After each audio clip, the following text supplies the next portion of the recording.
हो गया है चालू। तो हेलो बच्चों, आज हम पढ़ेंगे प्रश्नावली 8.1 के बारे में। तो पहला क्वेश्चन है यहाँ पर कि त्रिभुज एबीसी में जिसका बेस समकोण है, AB का मान दिया हुआ है 24 सेंटीमीटर, AB का मान दिया हुआ है 24 सेंटीमीटर और BC का मान दिया हुआ है यहाँ पर 7 सेंटीमीटर। BC का मान है 7 सेंटीमीटर, ठीक है। तो निम्नलिखित में मान ज्ञात कीजिए। तो सबसे पहले बोल रहे हैं यहाँ पर त्रिभुज बनाना एक, तो यहाँ पर हम बना दिए। यहाँ पर A हो गया, ये B हो गया और ये C हो गया। तो AB का मान दिया हुआ है 24 सेंटीमीटर, तो मतलब AB का मान 24 सेंटीमीटर हो गया। BC का मान दिया हुआ है 7 सेंटीमीटर, तो ये 7 सेंटीमीटर हो गया। तो करना इसमें क्या है यहाँ पर कि ये लंब दिए हुआ है, आधार दिए हुआ है, ठीक है। और हमें निकालना है, कर्ण निकालना है यहाँ पर।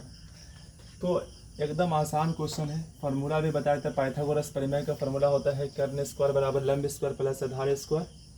तो लंब का मान 24 दिए हुआ है, आधार का मान दिया हुआ है 7 सेंटीमीटर। तो हमें निकालना है कर्ण बराबर। तो कर्ण बराबर फार्मूला बताए थे कि रूट अंडर होता है लंब स्क्वायर प्लस आधार स्क्वायर होता है। लंब स्क्वायर प्लस आधार स्क्वायर।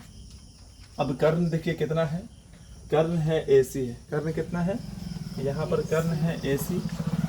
तो AC बराबर लिखेंगे रूट अंडर लंब कितना यहाँ पर AB का स्क्वायर होगा और प्लस कितना होगा यहाँ पर, प्लस होगा यहाँ पर BC का स्क्वायर होगा यहाँ पर, ठीक है। तो AC बराबर यहाँ पर होगा रूट अंडर AB का मान जो यहाँ पर कितना है 24 है, तो यहाँ पर 24 का स्क्वायर कर देंगे और प्लस BC का मान 7 है, तो यहाँ पर हम 7 का स्क्वायर कर देंगे। फिर AC बराबर लिखेंगे रूट अंडर 24 का स्क्वायर होता है 576 और प्लस 7 का स्क्वायर होता है 49। फिर AC बराबर लिखेंगे रूट अंडर 576 और 49 को जोड़ेंगे तो 625 आएगा और 625 जो है यहाँ पर 25 का स्क्वायर है यहाँ पर। तो AC का मान मतलब कर्ण का मान हमें प्राप्त हो गया है 25 सेंटीमीटर। तो आगे हमें निकालना है पहला क्वेश्चन में साइन A निकालना है और यहाँ पर कॉमा कॉस C निकालना है।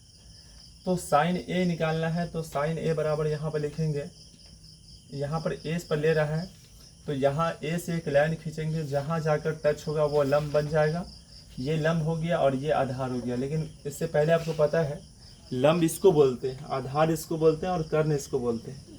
लेकिन A पर लेंगे तो लंब आधार हमेशा बदलेगा और कर्ण में बिल्कुल बदलाव नहीं होगा। इसलिए साइन A बराबर क्या होता है, लंब बट्टा कर्ण है, तो लंब ये हो गया और कर्ण ये हो गया। तो BC बट्टा कितना हुआ यहाँ पर होगा AC। BC का मान कितना यहाँ पर है 7 है, तो 7 बट्टा कितना हुआ यहाँ पर 25 होगा यहाँ पर। अब फिर लेना है cos C। अब यहाँ पर cos C क्या होगा, तो cos C बराबर कितना होता है, आधार बट्टा कर्ण होगा। तो ये तो ऑलरेडी लंब है, तो यहाँ पर C से एक लाइन खींचेंगे और ये बन जाएगा लंब, ये बन जाएगा, आधार ये बन जाएगा और कर्ण ये बन जाएगा। आधार बट्टा कर्ण है यहाँ पर, तो आधार बट्टा कर्ण है यहाँ पर, तो ये तो क्या लंब बन जाएगा। तो यहाँ पर क्या होगा BC बट्टा कितना होगा यहाँ पर होगा AC होगा यहाँ पर। अब BC का मान कितना यहाँ पर है, यहाँ पर जो ये क्या है लंब ये बन जाएगा और आधार ये बन जाएगा और कर्ण क्या है ये बन जाएगा। तो 7 बट्टा कितना हुआ यहाँ पर, 7 बट्टा यहाँ पर 25 होगा यहाँ पर। तो ये cos C का मान था यहाँ पर। अब फिर चलते हैं नेक्स्ट क्वेश्चन में। यहाँ पर क्वेश्चन नंबर 2 में लिखा है यहाँ पर साइन C है और cos C है। यहाँ पर साइन C है और cos C है यहाँ पर। तो ये बात एक ही है, साइन C है तो मतलब लंब बट्टा क्या होता है, कर्ण होता है। लंब ये अभी हो गया, AB बट्टा क्या होगा यहाँ पर, AB बट्टा होगा यहाँ पर AC होगा यहाँ पर। AB का मान हो गया 24 बट्टा कितना होगा यहाँ पर 25 होगा यहाँ पर।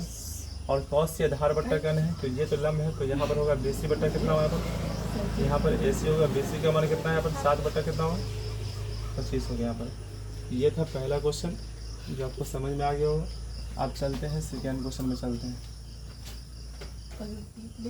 अब सेकेंड क्वेश्चन देखिए, क्वेश्चन में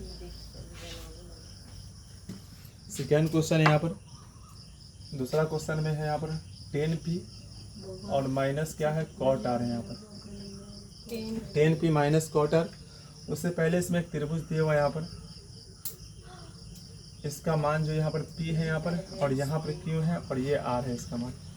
Q के ऊपर जो कोण बना हुआ है ये 90 डिग्री कोण बना हुआ है इसका मान है 12 सेंटीमीटर मान है इसका, और इसका मान जो है यहाँ पर 13 सेंटीमीटर यहाँ पर मान है। तो अब क्या है इसमें देखिएगा, इसका मान हमें निकालना है 10p माइनस cot r का मान निकालना है। ये क्वेश्चन काफ़ी ज़्यादा इम्पोर्टेंट है। तो लंब का मान दिया हुआ है और कर्ण का मान दिया हुआ है, तो हमें निकालना क्या है इसमें, आधार निकालना है। तो आधार बराबर फार्मूला क्या होता है यहाँ पर, आधार बराबर फार्मूला होता है रूट अंडर, यहाँ पर होता है कर्ण स्क्वायर माइनस लंब स्क्वायर। तो यहाँ पर करेंगे कर्ण स्क्वायर माइनस क्या करेंगे यहाँ पर, लंब स्क्वायर करेंगे यहाँ पर। और यहाँ पर देखिएगा आधार कितना है, क्यू आर है, तो क्यू आर बराबर होगा रूट अंडर कर्ण क्या है, पी आर का स्क्वायर होगा यहाँ पर, और माइनस यहाँ पर लंब क्या है, यहाँ पर क्यू का स्क्वायर होगा यहाँ पर। अब लिखेंगे क्यू आर बराबर लिखेंगे रूट अंडर पी आर का मान है 13 का स्क्वायर कर देंगे यहाँ पर, और माइनस यहाँ पर 12 का स्क्वायर कर देंगे। ठीक है, अब क्या है यहाँ पर क्यू आर बराबर यहाँ पर होगा रूट अंडर 13 का स्क्वायर होता है 169 माइनस 12 का स्क्वायर होता है 144। तो फिर क्यू आर बराबर कितना होगा यहाँ पर, 169 में से 144 जाएगा, तो यहाँ पर होगा 5 बच गए, 25 बच गए यहाँ पर। तो क्यू आर बराबर कितना होगा, 25 करना 5 का स्क्वायर होता है। तो क्यू आर का मान जो हमें प्राप्त हो गया वो 5 सेंटीमीटर। तो हमें निकालना है अब 10p माइनस cot r, इसका मान निकालना है। आप फार्मूला देखिए p पर लेंगे तो यहाँ से एक लाइन खींचेंगे, यहाँ जाकर टच होगा, ये लंब बन जाएगा। 10 का फार्मूला होता है लंब बट्टा आधार होता है, तो लंब ये हो गया और आधार ये हो गया। तो 5 बट्टा क्या हो, क्यू आर बट्टा कितना हो यहाँ पर होगा P Q minus cot r है, तो यहाँ से एक लाइन खींचेंगे तो ये बन जाएगा लंब। तो इसका फार्मूला होता है आधार बट्टा लंब होता है। तो फिर यहाँ पर क्यू आर बट्टा क्या होगा यहाँ पर होगा पी क्यू होगा यहाँ पर। तो 5/12 माइनस 5/12 ये कट गया, इसका माना गया 0। तो ये भी काफ़ी ज़्यादा इम्पोर्टेंट क्वेश्चन है। तो फिर मिलते हैं नेक्स्ट वीडियो में, जब तक के लिए जय हिंद जय भारत।